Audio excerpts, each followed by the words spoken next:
BYD just beat Tesla. In the last 3 months of 2023, BYD shipped 526,000 pure electric vehicles. Tesla shipped 484,000. That is 42,000 more cars in 1 quarter. The company that did this is not a tech startup. It has no design studios in California. Its founder does not give TED Talks. For most of its 30-year life, the smartest investors in the world looked at BYD and called it boring. A battery factory from Shenzhen, competing on price and chemistry instead of software and vision. They were right. It was boring. That was the strategy. This is the story of how BYD built the world's most defensible electric vehicle empire by owning exactly the things Silicon Valley said were not worth owning, one unglamorous decision at a time. But to understand how that happened, you have to go back to 1994. Wang Chuanfu was born in 1966 in Anhui province, one of China's poorest regions. His father died when he was around 13. His mother died a few years later. His older brother and sister raised him while he stayed in school. He studied metallurgical chemistry at Central South University, graduating in 1987, then earned a master's degree from the Beijing Non-Ferrous Metals Research Institute. He was not an entrepreneur, he was a chemist.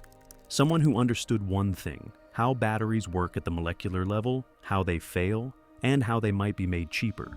In 1993, his institute helped set up a battery joint venture in Shenzhen, the city China had designated as its economic experiment.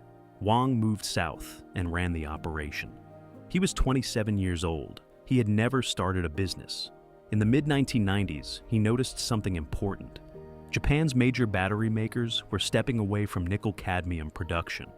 Environmental regulations were making the chemistry less profitable. The mobile phone market was booming across Asia. Every handset needed a rechargeable battery. If Japan was pulling back, someone had to fill the gap.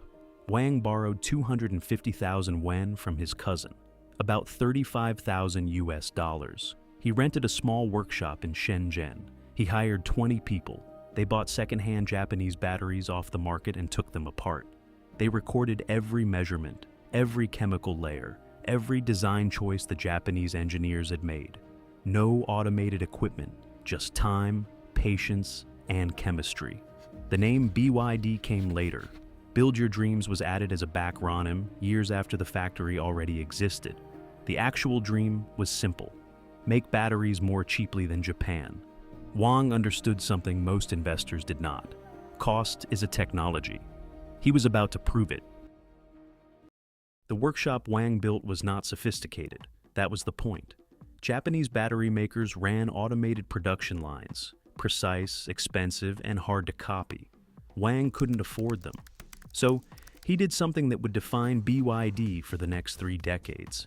He broke the manufacturing process into simple subtasks and replaced automation with people, 1 worker per step, 1 worker per seal, 1 worker per chemical layer. At Shenzhen wages in the mid-1990s, this was dramatically cheaper than any machine. It wasn't elegant, it worked. By the early 2000s, BYD was supplying batteries to Motorola, Nokia, and a growing list of global handset makers. Not because it had better technology than Sanyo, because it had lower costs. Then the first real threat arrived. Lithium-ion batteries were replacing nickel-cadmium across the mobile phone industry. The chemistry BYD had built its business on was becoming obsolete. Wang didn't panic. He pivoted. BYD retooled its factories for lithium-ion using the same approach. Study the process, break it down, replace capital with labor, undercut on price. In 2002, BYD listed on the Hong Kong Stock Exchange and raised 1.65 billion Hong Kong dollars. It now had capital to move faster. Then came the move that confused everyone. In 2003, Wang announced that BYD would acquire Qinchuan Automobile, a struggling Chinese car company. He wanted to build electric cars. The stock dropped. Analysts called it a distraction. A battery maker had no business in automobiles. Wang's logic was direct. A car is a battery with wheels. If BYD made the battery, it could make the car. And if it made the car, it could own everything in between. Nobody believed him. In September 2008, The same month Lehman Brothers collapsed and the global financial system nearly froze, Berkshire Hathaway made a quiet bet on a Chinese battery factory. Warren Buffett's company bought 225 million shares of BYD for roughly $230 million, about 9.9% of the company. The price, around 8 Hong Kong dollars per share. Charlie Munger had pushed for the deal. He called Wang Chuanfu a genius, a combination of Thomas Edison and Jack Welch. For a brief moment, the Western press noticed BYD, but inside that moment of validation, something important was missed. BYD had made a decision that almost no investor would have endorsed. While Tesla, founded just 5 years earlier, was designing beautiful cars and buying battery cells from Panasonic, BYD was doing the opposite. BYD was building its own battery plants, its own electric motors, its own power electronics, its own semiconductor chips. Every component Tesla purchased from a supplier, BYD had decided to make itself. In business, this is called vertical integration. In venture capital, it is called a liability. Too capital intensive, too slow, too dependent on the kind of operational discipline that startups don't have. BYD did it anyway. The logic was an extension of Wang's original idea. Own every step of production, control your costs, price below the competition and still make money. Do that at scale, become very hard to beat. No investor in Silicon Valley would have funded this strategy. Too many factories, not enough software, too boring. That was the fine print nobody read. While the world watched Tesla's vision, the sleek cars, the charismatic CEO, the software roadmap, BYD was quietly buying factories and hiring chemists, one step at a time. The strategy started paying off in the 2020s, and it paid off fast. China had been building the electric vehicle market for years. Government subsidies, purchase incentives, charging infrastructure, preferential rules for domestic manufacturers. BYD was positioned exactly right. In 2020, BYD launched the Blade battery. The technology was specific. The claim was specific. This was the safest battery pack on the market. The Blade used lithium iron phosphate chemistry. No cobalt. No nickel. Long, thin cells packed directly into the vehicle structure without a separate module layer between them. BYD's launch demonstration was simple. They drove a steel nail through the battery pack. In a normal lithium battery, that causes thermal runaway, fire within seconds. In the Blade pack, the temperature barely moved. Safety was now a competitive advantage. The numbers followed. In 2022, BYD sold close to 1.9 million new energy vehicles. In 2023, 3,024,000. Revenue hit 602 billion yuan, roughly 84 billion US dollars. BYD held 35.5% of China's entire new energy vehicle market. China's best-selling car brand, the world's largest new energy vehicle manufacturer, and still no retail locations in the United States. Then came Q4 2023, 526,000 pure electric vehicles in 1 quarter, more than Tesla, more than any EV company in history had shipped in 3 months. But there is a human story sitting behind that number, and it starts in a workshop in 1995 with 20 people and a pile of old Japanese batteries. Hold 2 moments at once. Shenzhen, February 1995, a rented workshop on the edge of the city. 20 workers, most of them young, earning entry-level Shenzhen wages. Wang Chuanfu is 29 years old. On the workbenches are second-hand nickel-cadmium batteries, bought cheaply from Japanese surplus markets. Cells that Japan had discarded because the market had moved on. The team takes them apart piece by piece. They record everything. The dimensions of each cell, the thickness of each separator layer, the chemical ratios in the electrolyte, the design of the terminals. They use scales and calipers. They write it down. Wang's insight is not spectacular. It is this. If you understand the chemistry well enough, you can rebuild the process yourself, with your own people, at your own cost. The battery that comes out will work just as well, and nobody will pay extra for the original when the copy does the same job. This is the quiet center of BYD's story. Not a product launch, not a keynote. A chemist in a workshop, taking apart someone else's work, and writing down what he finds. Now, move 28 years forward. BYD's factories run at full capacity across multiple cities. The company employs over 300,000 people. It holds more than 48,000 patents worldwide. It has mining investments in South America. It makes its own semiconductor chips. In the last 3 months of 2023, BYD ships 526,000 pure electric vehicles. Tesla ships 484,000. Wang Chuanfu does not hold a press conference. He does not post on social media.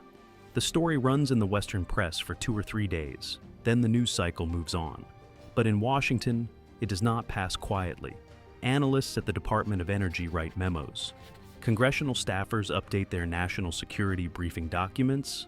Senate committees call for hearings. The phrase Chinese EV threat enters the official record.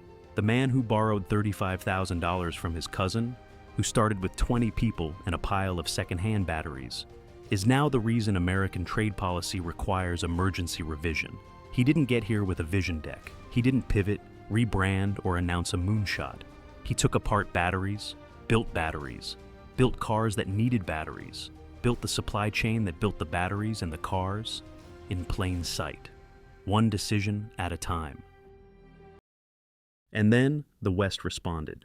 In May 2024, the Biden administration raised tariffs on Chinese-made electric vehicles from 25% to 100%. The stated reason? National security and protecting American workers. The real meaning? BYD had become impossible to ignore. The European Union reached the same conclusion on a slower timeline. In October 2023, the European Commission opened an anti-subsidy investigation into Chinese battery electric vehicles. The investigators found state support embedded throughout the cost structure, subsidized land, preferential financing, government programs that had quietly funded the price advantage BYD spent 30 years building. In July 2024, the EU imposed additional duties. BYD's rate, 17.4%, on top of the existing 10% tariff. Total duty on a BYD built in China and sold in Europe, roughly 27 to 28%. For SAIC, the non-cooperating manufacturer, the number reached 48% total. 3 major economic blocks. Emergency trade law, written specifically to stop a battery shop from Shenzhen. Here is the part that should make you uneasy. BYD was already building a factory in Hungary, planned annual capacity, 300,000 vehicles, inside the European Union. No Chinese origin tariff applies to a car made in Hungary. The walls the West built are walls around a company that was already walking through them. And there is a reason BYD can do this. The 30 years of owning every step, from lithium mines to battery chemistry to vehicle assembly to semiconductor chips, was preparation for exactly this moment. You cannot blockade a supply chain that does not need your ports. In 2025, for the first time, BYD registered more pure electric cars in a single month in Europe than Tesla did. BYD's registrations had surged. Tesla's had fallen sharply and quietly. Almost without notice, Berkshire Hathaway completed its exit. The stake held since September 2008, bought for $230 million, turned into one of the fund's best long-term returns. By 2025, Berkshire had fully exited the position. Buffett called BYD extraordinary. He said there were simply better places for the capital. Nobody found any of this boring anymore. It is tempting to call this a story about China winning. That reading is too easy, and it misses the point. The obvious blind spot was not China. It was a choice made by investors, analysts, executives, and policymakers across the Western world about what was worth paying attention to. Tesla had a charismatic CEO, a software vision, a story that fit the way we like to think about innovation. BYD had batteries and factories and a chemist who understood chemistry. Every year from 2003 to 2023, BYD's strategy was visible. The factories were real, the patents were filed, the supply chain was documented, the annual reports were public. Nobody who passed on BYD was stupid. They used the correct framework for the world they understood. That framework said, manufacturing is not a moat. Vertical integration is a liability. You cannot win on cost alone. BYD ran the opposite experiment for 30 years in plain sight and produced a different answer. The question this story leaves open is not what BYD will do next. It is what else we are looking at right now, clearly, and deciding is too boring to matter. The workshop is still there. In Shenzhen, someone could be taking something apart, and nobody is paying attention yet.